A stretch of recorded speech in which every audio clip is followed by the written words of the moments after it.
1 Raja-Raja 11 ayat 34, 1 dan 3. Bukan dari tangannya akan kuambil seluruh kerajaan itu. Aku akan membiarkan dia tetap menjadi raja seumur hidupnya. Oleh karena hambaku Daud yang telah kupilih dan yang telah mengikuti segala perintah dan ketetapanku. Ya, jadi Daud adalah hamba yang dipilih oleh Tuhan. Katakan amin. Hamba yang dipilih oleh Tuhan. Hamba yang dipilih oleh Tuhan gak akan pernah sama dengan hamba yang dipilih manusia. Yang percaya katakan amin. Sepakat saudara? Hamba yang dipilih oleh Tuhan gak akan pernah sama dengan hamba yang dipilih manusia. Nah, lewat kebenaran firman Tuhan saat ini, saya memberikan kepada saudara kesadaran dan juga sebagai introspeksi. Apakah kita semua yang ada di tempat ini adalah hamba yang dipilih oleh Tuhan? Salam. Memang kita semua yang ada di tempat ini adalah hamba. Benar. Memang kita semua yang ada di tempat ini adalah hamba. Dikatakan dalam kitab Roma oleh Rasul Paulus, ya, kita adalah hamba Tuhan, hamba Allah. Akan tetapi ini bukan bicara hamba Tuhan, hamba Allah yang dipilih sebagai nabi, rasul, dan gembala. Rasul Paulus berbicara kehambaan di sini bukan kehambaan sebagai nabi, rasul, atau gembala. Ya, mari kita baca dulu Roma 6 ayat 22. Apa kata Rasul Paulus dalam Roma? Roma 6 ayat 22. Tetapi sekarang setelah kamu dimerdekakan dari dosa dan setelah kamu menjadi hamba Allah, kamu beroleh buah yang membawa kamu kepada pengudusan, dan sebagai kesudahannya ialah hidup yang kekal. Hamba Allah yang dimaksud oleh Rasul Paulus di sini adalah kita semua manusia yang sudah dimerdekakan dari dosa oleh Kristus, tidak lagi hidup sebagai hamba dosa, akan tetapi hidup diperhamba oleh Allah. Kalau saudara baca semua itu satu pasal, nanti akan semakin jelas, ya, akan semakin paham. Jadi jangan sampai kita gunakan ayat ini untuk mengklaim bahwa kita sama dengan hamba Tuhan yang dipilih Tuhan sebagai nabi, rasul, dan gembala, apalagi hanya karena melayani. Ya, salam. Ini saya mau luruskan, karena saya lihat hari-hari ini semakin kacau. Ya, yang bukan gembala merasa gembala, yang bukan nabi merasa nabi, yang bukan rasul merasa rasul.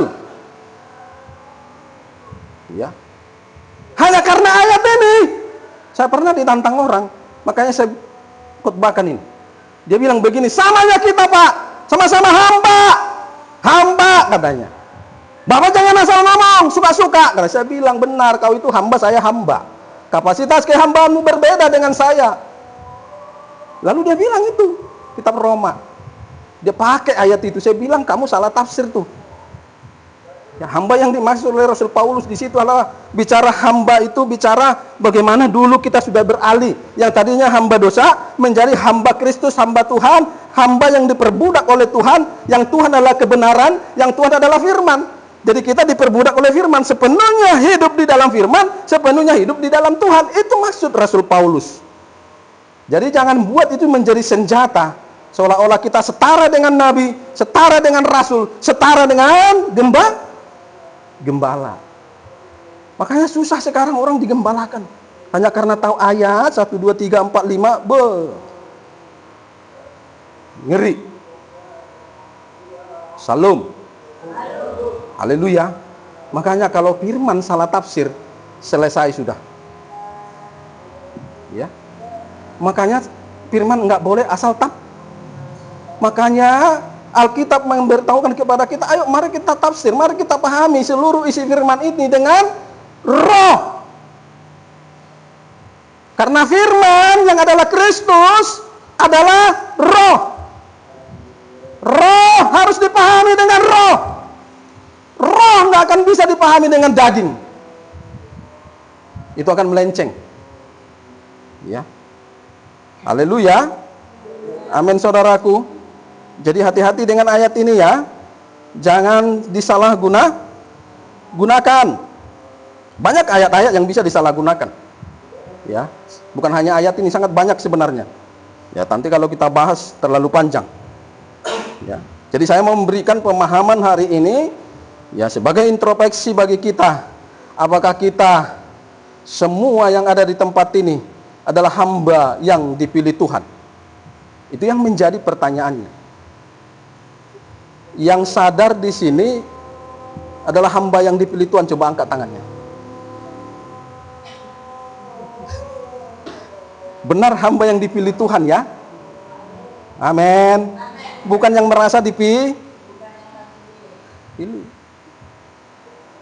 Kami banyak melayani hamba Tuhan. Ini sekali lagi saya katakan, banyak melayani hamba Tuhan tapi bermasalah.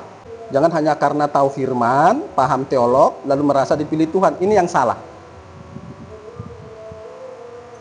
Sah? Karena Tuhan punya standar. Karena kalau hanya soal tahu firmannya kita ini, iblis jagonya. Haleluya. Iblis jago. Apa rupanya enggak ditahu iblis? Semua dia tahu. Kalau kita mau ke situ. Ya.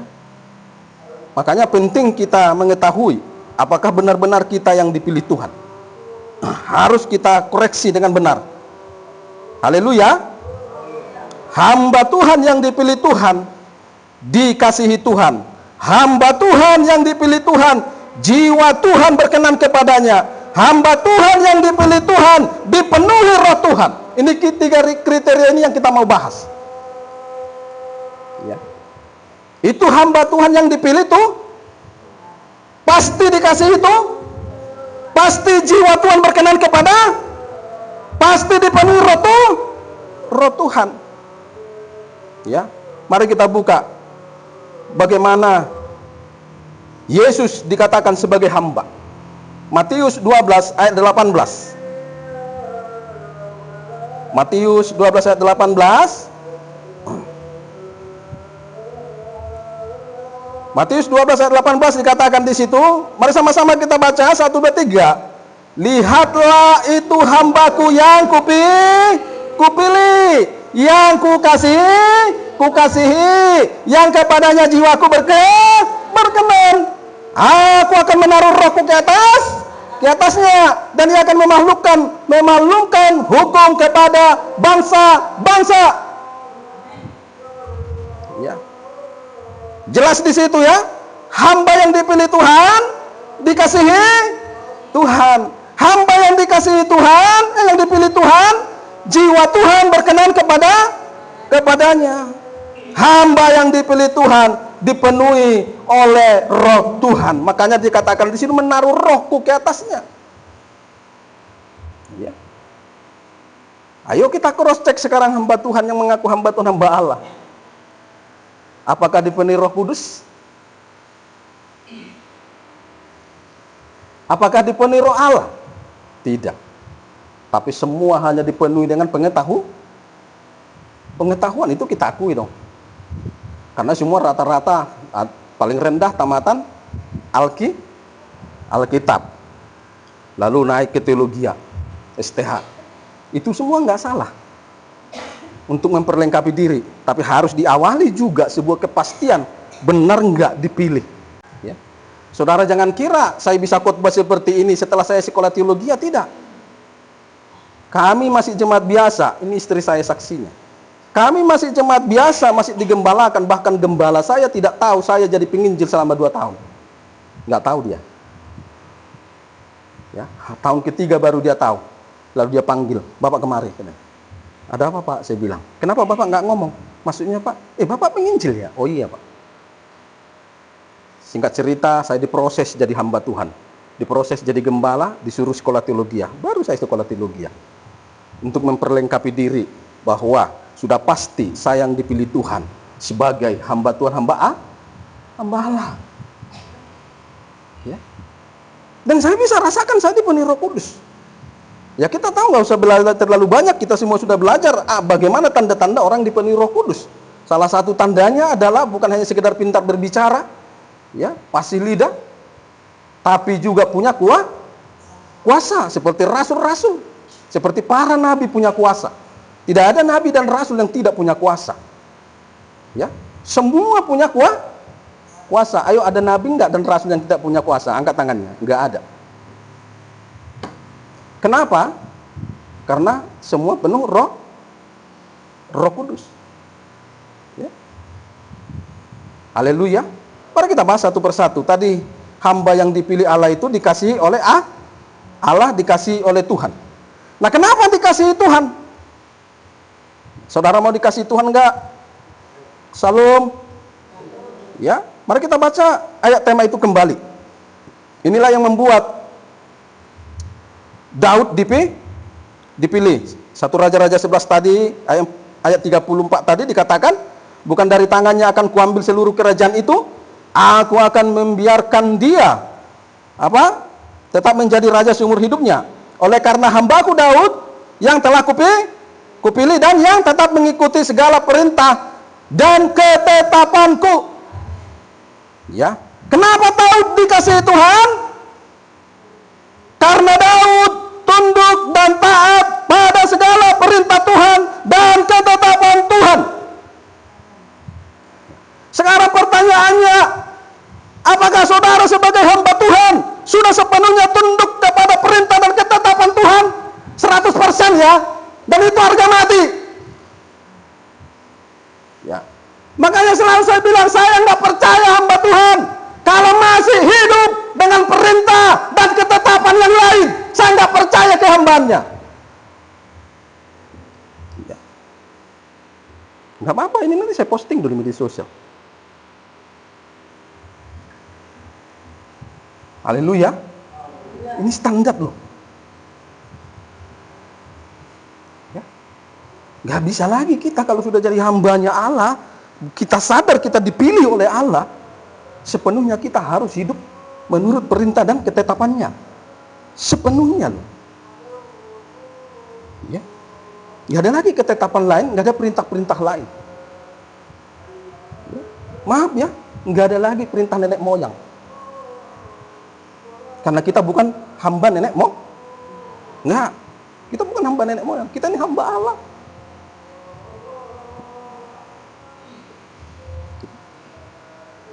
Jadi kalau mau jadi hamba yang dipilih Allah karena dikasihi Allah, hiduplah di situ, taat.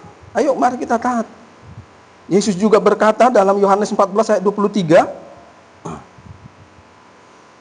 Yohanes 14 ayat 23. Jawab Yesus, jika seorang mengasihi aku, ia akan menuruti firman-Ku, dan Bapa-Ku akan mengasihi dia, dan kami akan datang kepadanya dan diam bersama dengan dia.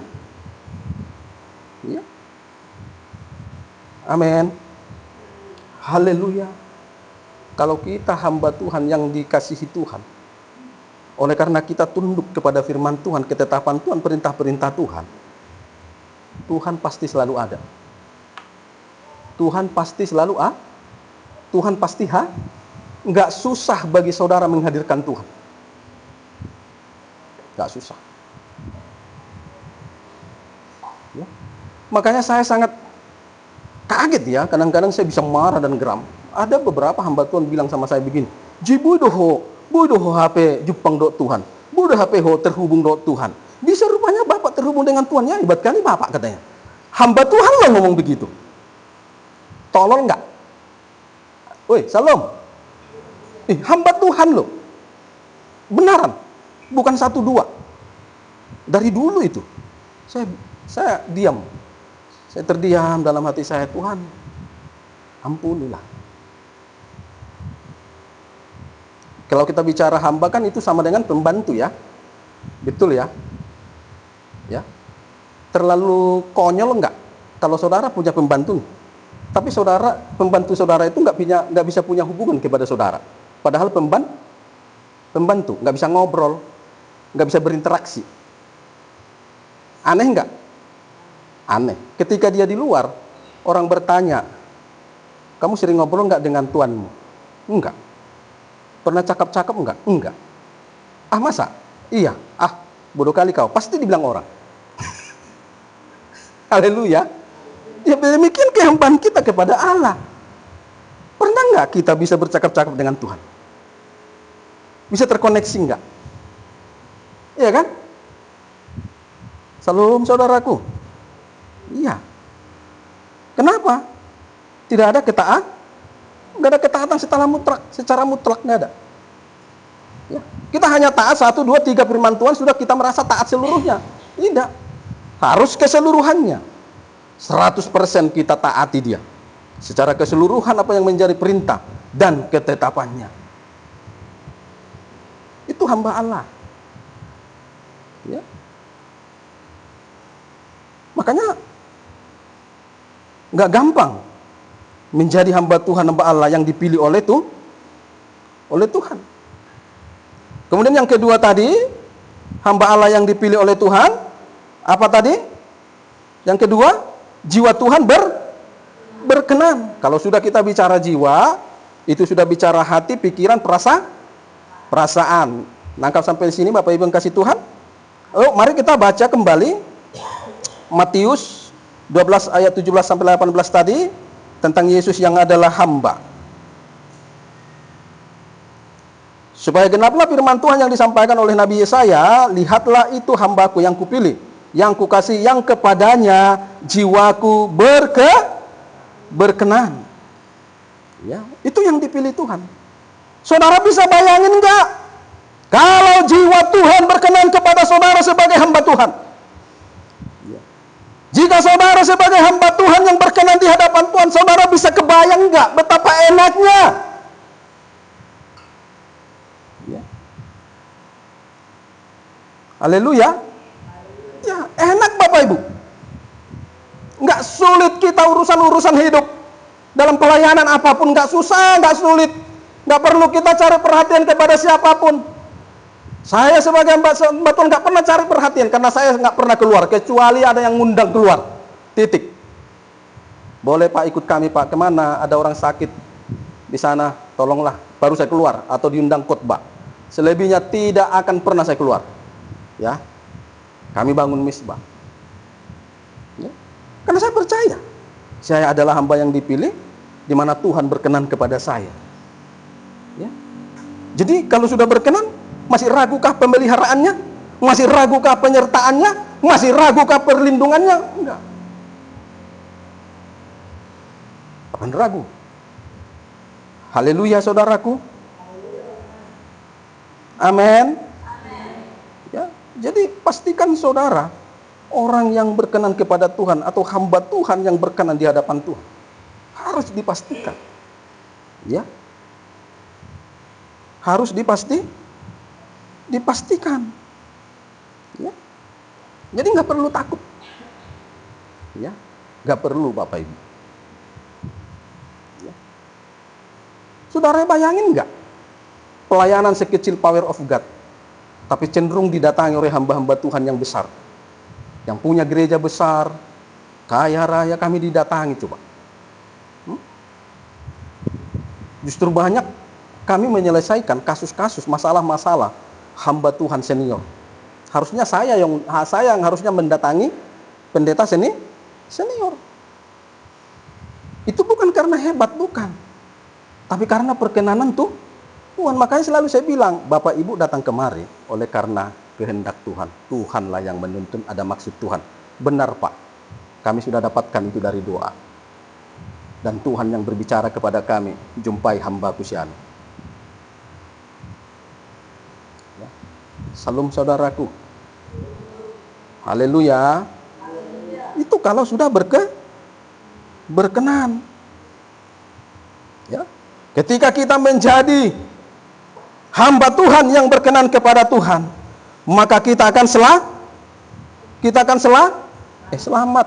Mari buka 2 Samuel 22 ayat 20. Ini penting loh. 2 Samuel 22 ayat 20 dikatakan di situ apa? Ia membawa aku keluar ke tempat lapang. Ia menyelamatkan aku karena ia berkenan kepada aku. Hamba Tuhan, hamba Allah yang dipilih Tuhan, yang kepadanya Tuhan berkenan, pasti selamat. Jangan sampai Jemaat yang kita gembalakan selamat, tapi kita hamba Tuhan yang menggembalakan tidak selamat. Repot sudah. Ya, repot enggak? Repot. Iblisnya bisa ketawa. Katanya. Si kawan ini yang kau gembalakan selamat, kau yang menggembalakan gak selamat. Ya. Iya kan? Makanya saya heran Bapak Ibu, heran sekali. Banyak hamba Tuhan yang bermasalah. Saya bilang, bagaimana orang ini menangani jemaat yang bermasalah? Dia saja bermasalah. Bagaimana ini si kawan ini menangani kuasa kegelapan kepada jemaat, sementara dia diganggu kuasa kegelapan. Karena kami banyak menangani hamba Tuhan yang diganggu kuasa kegelapan, diganggu setan, bayangin. Hah? Gembala. Salam. Gembala lo diganggu setan. Kalau jemaat yang diganggu setan tidak masalah. Itu biasa. Ini gembala. Bahkan jemaatnya banyak. Gereja besar. Dan dia bingung. Justru dia bingung. Dia bilang begini. Kok bisa Pak Rubintang ya katanya. Kok bisa bertanya ya dalam hatiku ya. Kok malah bertanya. Kok nggak tahu jawabannya. Kalau di bumi saja nggak selamat. Bagaimana mau selamat ke surga coba? Hah? Ini kita harus hati-hati ya, bicara selamat. Jangan saudara hanya bicara keselamatan itu tentang surga, kehidupan yang kekal. Kita juga harus lihat diri kita, apakah kita selamat di bumi. Selamat dari apa Pak? Celaka maut, tabrak maut, pekerjaan setan dan sebagainya. Itu harus kita pahami loh. Ya. Jadi bicara keselamatan atau selamat itu tidak boleh hanya bicara surga, selamat ke surga. Tidak, selama kita di bumi ini hidup, bagaimana kita bisa selamat? Karena Tuhan berkata, kita diperhadapkan dengan apa? Kematian dan kehidupan, kecelakaan dan keberuntungan. Itu saudara harus pahami.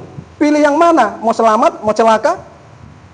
Mau hidup, beruntung, pilih. Ada syaratnya. Kalau kita baca itu dalam Alkitab, syaratnya apa? Hiduplah dengan hukum-hukum Tuhan, peraturan-peraturan Tuhan, perintah Tuhan, ketetapan Tuhan. Itu jelas loh. Jadi jangan saudara kira saudara selamat itu oleh karena berdoa. Emangnya yang tabrakan yang di sana-sana nggak berdoa sebelum berangkat? Berdoa. Tapi celaka juga. Iya kan? Iya. Ingat, doa tanpa ketundukan kau akan menyesal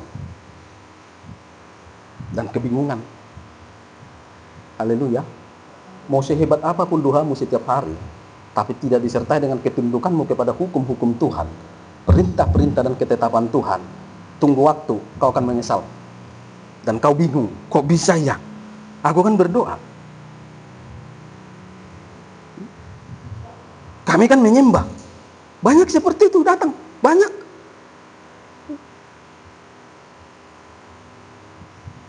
Kami Pak rajinnya kami menyembah Pak pagi, siang dan malam sama dengan anak-anak bergandengan tangan, rajin baca firman katanya. Tapi Pak, kenapa begini dan begitu? Saya bilang, saya mau tanya, apakah keluarga Bapak, suami istri dengan anak-anak sudah sepenuhnya tunduk kepada ketetapan Tuhan? Sudah sepenuhnya tunduk taat kepada peraturan-peraturan Tuhan, perintah-perintah Tuhan? Nah, itu yang jadi masalahnya di situ Bapak Ibu. Ya, di situ masalahnya. Ya. Jangan kita pintar memberitakan, tapi nggak pintar menghidupi, tidak pintar mentaati.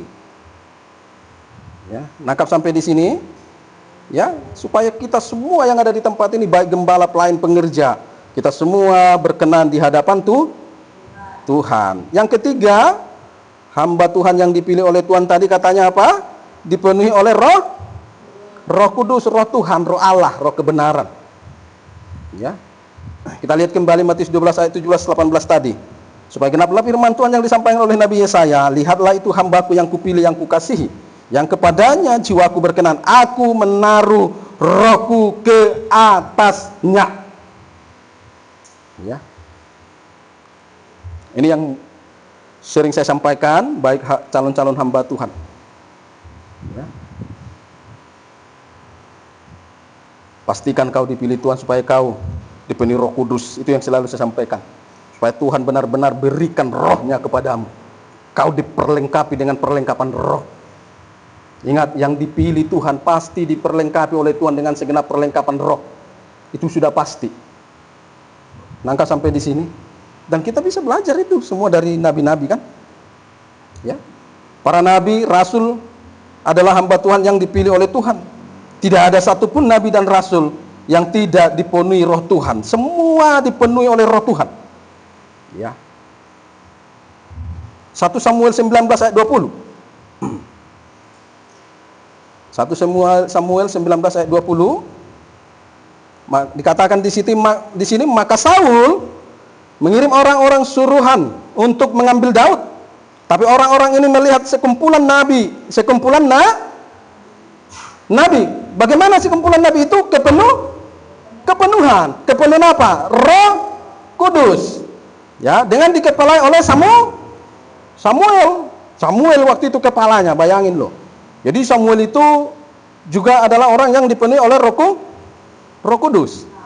Ya, dan Roh Allah hinggap pada orang-orang suruhan Saul, sehingga mereka pun kepenuhan seperti para nabi. Jadi nabi harus penuh Roh Kudus. Nabi yang dipilih Tuhan pasti penuh Roh Kudus. Itu pasti Bapak Ibu, nggak mungkin tidak. Ya. Pasti. Haleluya. Demikian juga para rasul. Mari kita lihat Kisah Para Rasul 13 ayat 9. Kisah Para Rasul 13 ayat 9. Tetapi Saulus juga disebut Paulus, yang penuh dengan Roh Kudus, menatap dia, ya. Mana tadi? Menatap dia. Jadi Rasul Paulus yang adalah rasul penuh Roh Kudus. Ya. Karena rasul itu adalah yang dipilih oleh Tuhan. Makanya Tuhan penuhi dia dengan rohnya. Kisah Para Rasul 4 ayat 8. Maka jawab Petrus. Ya, Petrus juga penuh dengan Roh Kudus. Jawab Petrus penuh dengan Roh Kudus. Hai pemimpin umat dan tua-tua. Ya, Petrus juga adalah rasul. Ya. Jadi kalau memang dipilih Tuhan pasti dipenuhi Roh Kudus, Bapak Ibu. Ya. Karena itulah sebagai perlengkapan dia. Sebagaimana juga Musa waktu dipilih oleh Tuhan kan. Musa itu kan orang O'od kan. Ya, nggak tahu berbicara. Ya. Maka dia bilang, aku nggak bisa bicara. Udah tenang saja. Ya. Tapi sesuatu yang luar biasa terjadi pada Musa ketika Tuhan menaruh rohnya kepadamu. Musa itu diurapi, punya kuasa. Ya kan? Tongkat jadi ulat, bisa buat mujizat. Demikian juga Yeremia juga kalau saya nggak salah juga dia berkata dia nggak bisa berbicara. Dia dia bingung apa yang harus disampaikan. Ya.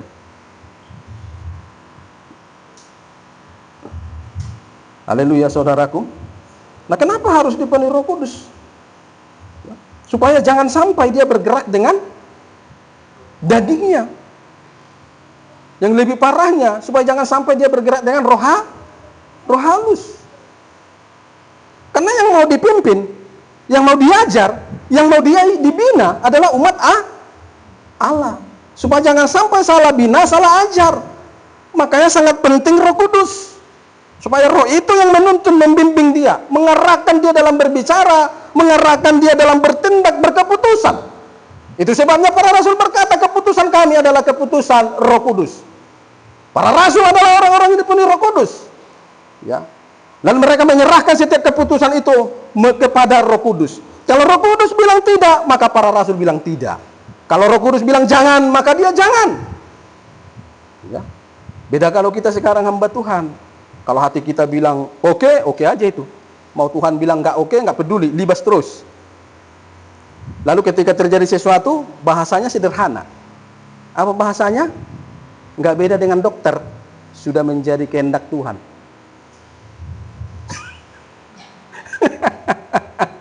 Kalau gagal dibilang, ya itu sudah menjadi keputusan Tuhan. Mungkin Tuhan tidak berkenan katanya. Mantap kali bahasanya. Jadi apa bedanya hamba Tuhan dengan dokter? Dokter pun kan begitu kan? Bertindak sembarangan, ketika gagal pasiennya meninggal, Maaf ibu, bapak ibu, sudah menjadi kehendak Tuhan. Ya kalau sudah dibilang menjadi kehendak Tuhan, kita mau ngomong apa coba? Orang dia udah nyebut nama Tuhan. Barang taralo, ya begitu terus. Kalau berhasil sudah menjadi kehendak Tuhan, tidak berhasil pun sudah menjadi kehendak Tuhan, pokoknya segala sesuatunya diarahkan ke sana. Ya, ini yang repot. Ya. Jangan semua kita bilang ya tidak menjadi kehendak Tuhan, mungkin ya belum waktunya. Jangan. Coba kita cross check. Jangan-jangan kita salah bertindak. Jangan-jangan kita bertindak di luar kehendak Tuhan. Jangan-jangan kita bertindak di luar perkenanan Tuhan. Keputusan yang kita ambil bukan keputusan Tuhan, tapi keputusan kita yang kita paksakan. Ya. Dipaksakan supaya seolah-olah dari Tuhan, dari Roh Kudus, dikasinglah dengan doa. Oh, ini keren. Dikasinglah dengan doa supaya seolah-olah keputusan dari Tuhan. Hati-hati ya. Tuhan tahu loh. Yang kau doakan itu keputusanmu atau keputusan Tuhan. Kalau yang kau doakan adalah keputusan Tuhan, keputusan Roh Kudus, saya percaya kok Tuhan pasti campur tangan. Nggak perlu kita pening. Ya. Amin. Nggak perlu Bapak Ibu pusing-pusing. Ya.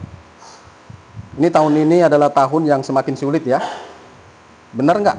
Ekonomi sangat sulit. Dan memang terasa persembahan menurun. Sangat jauh. Ya. Ngeri.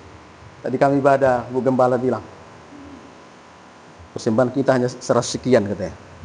Terus kenapa? Ya besok bayar air. Berapa rupanya air? 200 sekian. Oh. Hanya bilang aja, oh gitu aja. Karena saya tahu besok pasti terbayar.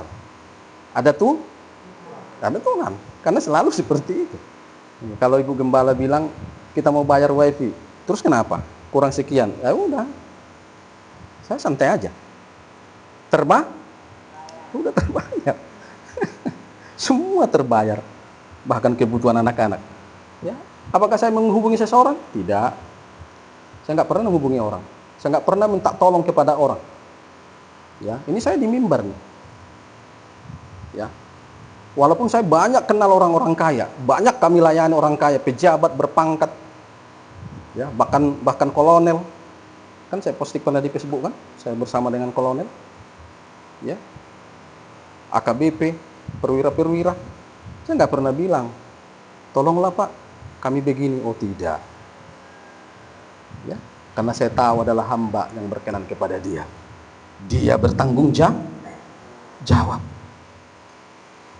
Dia bertanggung jawab. Saya kerjakan aja pelayanan. Apakah besoknya saya nanya, udah dibayar? Enggak. Ya, selesainya semua itu. Ya. Enggak peduli sesulit apapun keadaan hari ini. Sesulit apapun perekonomian, memang Alkitab sudah menuliskan kita akan masuk kepada yang namanya kesukaran. Tapi kalau kita baca Alkitab dengan benar, kita Ayub, orang kudusnya Tuhan, itu dipelihara oleh Tuhan. Dia diasingkan loh. Dia dibedakan dari yang lain. Ya.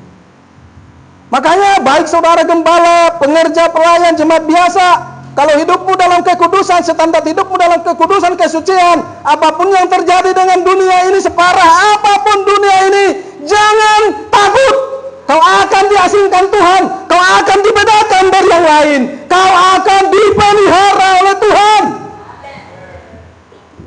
Nggak usah pusing, biarin. Ya.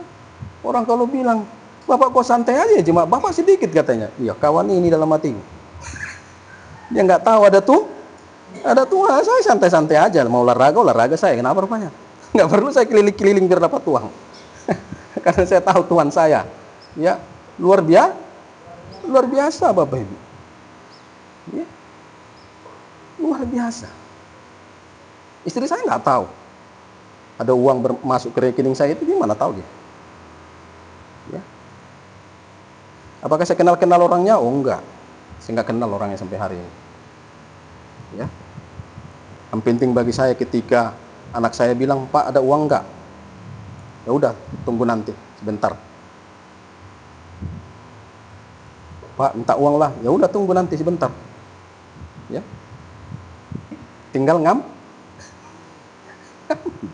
padahal jemaat hanya 20, kami ibadah 20, 25. Ya. Jadi nggak perlu meminta kepada orang. Amin, saudaraku. Haleluya. Ya, makanya jaga kekudusan itu, jaga kesucian hidup, dan itu harus harga mati. Di mana-mana ini saya sampaikan, Bapak Ibu. Kekudusan, kesucian itu harus harga mati. Yang repotnya kita ini kan lucu ya. Justru dosa yang harga mati ini yang repot. Ya kan? Betul nggak tuh? Justru dosa yang harga mati. Udah gawat. Kok dosa yang jadi harga mati? Harus kesucian, kekudusan yang harus harga mati. Amin, saudara. Jangan mau terkontaminasi apa kata-kata orang kan. Nggak mungkin kita kudus, banyak kali itu bahasa itu ya. Ya, atau saudara membela diri dengan firman Tuhan. Biasanya kita pakai ayat apa itu? Ayo, ayat yang mana biasanya kita pakai? Hah? Tidak ada manusia yang benar, seorang pun ya, dalam kitab Roma juga itu ya. Pakai juga ayat itu kan, untuk membela diri supaya tetap nyaman dalam dosa. Nggak ada orang yang benar, kata. Padahal ayat itu bicara apa? Kalau kita baca secara keseluruhan, itu Rasul Paulus sedang berbicara, berkata bahwa dulu lebih dari 2000 tahun yang lalu, Salam, seluruh manusia sudah berdosa. Tidak ada yang benar. Makanya kalau kita baca keseluruhan, maka oleh karena itu diutuslah anaknya untuk membenar. Itu maksud ayat itu. Bukan mengklaim bahwa kau adalah hari ini, bahwa sekarang ini kau pakai ayat itu membela diri. Hati-hati. Ya. Hati-hati. Ya. Saya mau sampaikan kepada saudara, ketika saudara kutip ayat firman Tuhan, membela kelemahan saudara, kesalahan saudara, maaf, saudara sedang dipakai setan. Karena hanya setanlah, hanya iblislah yang memanfaatkan firman Tuhan, membela dosa, membela kesalahan. Tidak mungkin itu Roh Kudus, itu pasti iblis. Bertobat. Ya, harus bertobat. Ya. Sama dengan begini kan, ketika kita ditegur dengan firman Tuhan, sering juga kita membela dengan apa biasanya? Pakai ayat juga. Jangan dikutip ayat itu. Iya, jangan menghakimi katanya.